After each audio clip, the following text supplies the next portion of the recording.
constitution was promulgated? Are we where we are supposed to be as a country?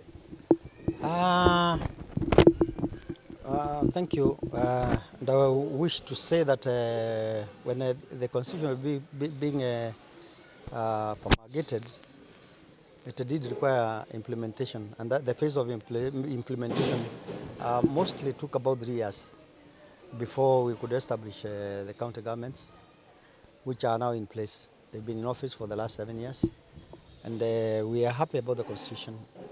What I would say is that there are gaps that require us to be filled in the new constitution. That's why the leaders are quarreling over positions of power, and it's my wish that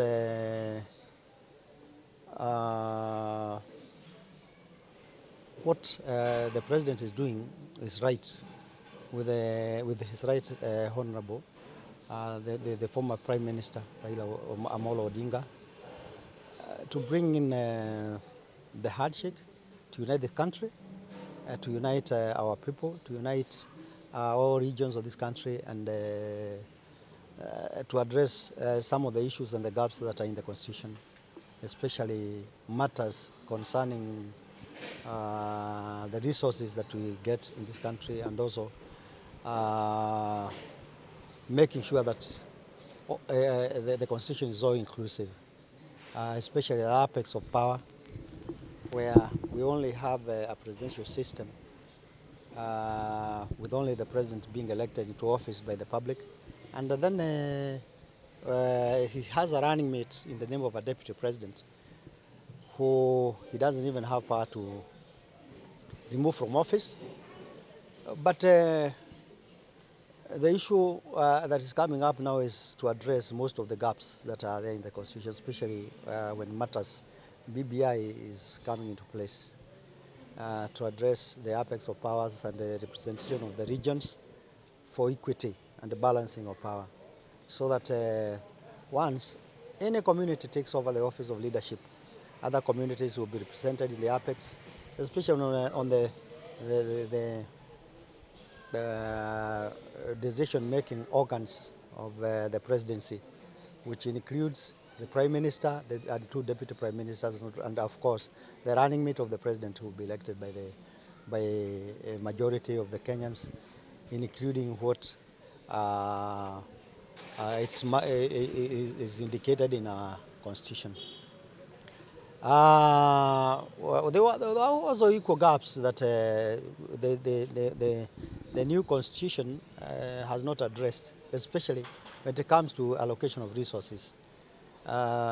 We allocate resources according to regions, according to areas, and also marginalized areas of the country, and also areas that are perceived to be behind. But we see no any reason why some areas should be behind others. Because since independence, everybody has been independent to invest in this country and also develop, own property everywhere. There's only some parts of the northeastern where you cannot own property, where you cannot put up a church, where even you cannot even invest in quarry mining to make stones for development of the infrastructures that are required in those areas. When you are a Christian or you're not a Muslim in those regions, then you become an enemy of the community, which is a matter that should equally be addressed in whatever the BBI is going to address. Equally, when it comes to finances, all regions are Kenya in Kenya are poor. There's only that some estates within some areas of the county are regarded as high class, where we have the rich living there. If we may say, taking resources to some areas where people have immigrated to Nairobi, say like Eastleigh, like now Westlands, South C, South B, and then they are still calling themselves marginalized. because they don't want to have the infrastructures put in place in their areas of the county. It's also disturbing because especially the leadership in those areas are the people enjoying the cream life of the cities. While in some areas, say like in Nairobi, you find areas like Kibra, Mathare, Mukuru Kwajenga, talk of place like Dandora, dump site. These are very poor communities that also require those resources that the government want to move to other areas where the populations are low. Many of the part of the population has migrated, especially the city and other areas of this country where the communities are hospitable and have allowed and agreed to live in this country as Kenyans and allow freedom of worship, where you can put up a mosque in any area of this country. You can be a Muslim and nobody is going to harass you or ask you why you are not, you have changed your religion to another religion, why you are propagating the issues of that religion instead of joining the mainstream religion that is propagated in those specific areas.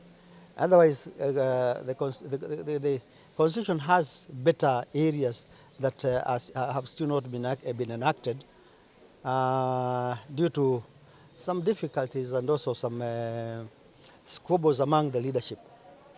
Resources is part of what was enshrined by the Constitution by devolving power to the regions, by devolving resources to the region, which we've not achieved much. The power is only part of the sectors that have been devolved, especially some departments that have been devolved to the counties, but the main ministries are still held by the national government. And we are still expecting that in the fullness of time, many of the ministries that the Constitution designed to be devolved to the counties shall still be devolved. It depends on whether we have those resources to also engage the counties, especially now that we also have issues that are coming up, like the pandemic that has taken quite a chunk of the resources that were to go to the counties, and also the matters, the health sector, which also has challenges at the county levels, with the doctors now demanding that they should also be taken back to be run by the national governments. But equally, we've also seen the positives of the Constitution being promulgated, especially on the matters concerning decisions making of certain regions. That it is those regions which make decisions on what is a priority to them, and they actually manage their own affairs depending on the resources that have been allocated by the national government to the counties. It's only at times disturbing when you see corruption in the counties. It's like we devolved corruption from the central government to the national to the county governments, where you find that there are so many litigations, especially concerning the assemblies, the leadership of the counties, but also with the equal measure, it is important that the leadership should not fight because of some vested interest among themselves. Like, say, if an assembly needs money to do for the MCAs to do their projects without the accounting officers authority, then they must decide to impeach the governor or maybe impeach some officers within the executive for their personal gains, and so that some resources can be allocated to the ward level, which doesn't have management capacities of the resources. And to me, it is just about politics and selfish interests. But there are equal positives that we have seen development in several areas where for many years people have been waiting for those developments but not achieving them. Maybe on that issue, we have seen Kirinyaga County is not yet in order. The MCA is about to go to the neck of Governor and Mwea. What is the problem in Kirinyaga? I think those are the issues. There are personal interest with some other MCAs who are more craftier than others, who wants to use other MCAs for personal gains, to bring wars to the county. I'm very certain that they should leave the independent organs of the government to do their part. We have the DPP, we have the EACC, we have the Senate, we have the Assembly. The Assembly did its work, the Senate did its work. Now matters have been caught which have not been interpreted yet. Then we also have the issues of the EACC now coming on board. And we should let the EACC then do its part without partiality, without influence, and without interference by any organ of the government, so that we get to know where Kirinyaga as a county is, so that we also get to know how our leaders, how the leadership of the county government are faring, for us now to decide before we even start branding them names, corrupt, thieves. We want to impeach you. For sure, we did not elect our MCAs and the executive for them to go and impeach each other. We had a vision of seeing them working together to deliver services to Wanjiko, which Wanjiko is still waiting. We are not expecting much if they are not going to work together in collaboration to deliver services to Wanjiko. But we always think that there's always an alternative voice. The voice of Wanjiko is equally important. We will decide as time goes. If then they cannot work together, we will ask even the president to make sure that delivery of services to Wanjiko is implemented. Like what happened in Nairobi, Badi is there. People of Nairobi are receiving services.